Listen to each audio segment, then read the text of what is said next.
قدیم زمانے میں ایک شاندار سلطنت تھی جس کا بادشاہ ایک نہایت عادل، دانا اور اللہ کے خاص نبی حضرت داؤد علیہ السلام تھے۔ ان کی حکومت میں انصاف کا چرچا تھا، طاقتور کمزور کو نہیں دبا سکتا تھا۔ اگر کوئی بھی مسئلہ بن جاتا اور پتہ ہوتا کہ یہ مقدمہ داؤد کے پاس جائے گا تو اس کا پتہ ہوتا تھا کہ ہمیشہ فیصلہ سچ اور حق پر ہوگا۔ کچھ لکڑہارے شہر سے گاؤں کی طرف آئے تو انہوں نے دیکھا وہاں پر ایک عورت آگ جلائے بیٹھی ہے جس میں سے دھواں اٹھ رہا ہے۔ انہوں نے جا کر پورے شہر میں باتیں پھیلانی شروع کر دی کہ گاؤں میں ایک عورت رہتی ہے جو جادوگرنی ہے اور وہ طرح طرح کا جادو کرتی ہے۔ یہ باتیں ایک شہر سے دوسرے شہر جا پہنچی اور اسی طرح پہنچتے پہنچتے حضرت داؤد علیہ السلام تک یہ بات پہنچی۔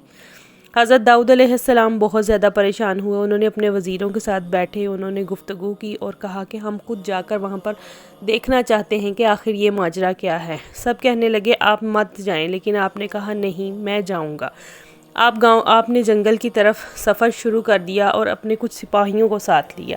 جب آپ جنگل کے بیچوں بیچ ہوتے ہوئے اس اماں تک پہنچے، اس بوڑھی جادوگرنی تک پہنچے تو آپ نے سپاہیوں کو پیچھے کھڑا کر دیا اور آپ خود آگے گئے اور آپ نے جا کر بولا السلام علیکم اماں جان۔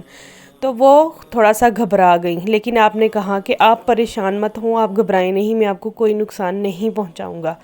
تو وہ تھوڑا سا حوصلے میں آئیں اور انہوں نے کہا کہ میں سمجھی شاید تم کوئی سپاہی ہو، لیکن نہیں، تمہارے چہرے کا نور بتاتا ہے کہ تم اللہ کے نبی حضرت داؤد علیہ السلام ہو۔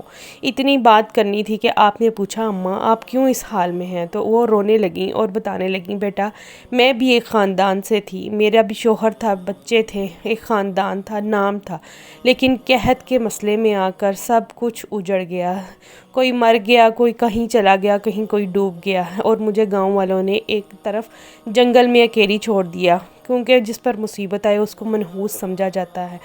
میں اکیلی ہوں لیکن کوئی جادوگرنی نہیں ہوں۔ یہ بات سننی تھی کہ حضرت داؤد علیہ السلام نے کہا کہ اماں آئیں میں آپ کی مدد کروں۔ انسان سے غلطی ہو سکتی ہے لیکن اللہ سے مایوسی نہیں۔ آپ نے اپنے سپاہیوں کو اور گاؤں والوں کو حکم دیا کہ اماں کے گھر کی مرمت کی جائے، ان کے کھانے پینے کا سامان لایا جائے اور ان کی ہر طرح سے مدد کی جائے۔ اتنا کہنا تھا کہ سب ہچکچاتے ہوئے، لیکن حضرت داؤد علیہ السلام کا فرمان تھا، کوئی انکار بھی نہ کر سکتا تھا۔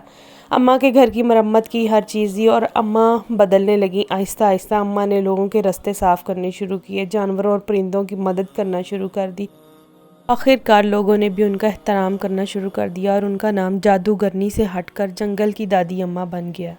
ایک دن ایسے ہی جنگل کی دادی اماں حضرت داؤد علیہ السلام کے پاس گئیں اور اے اللہ کے نبی، میں نے آج ایک سچ جانا، ایک اچھا رویہ 1000 جادوؤں سے زیادہ طاقت رکھتا ہے۔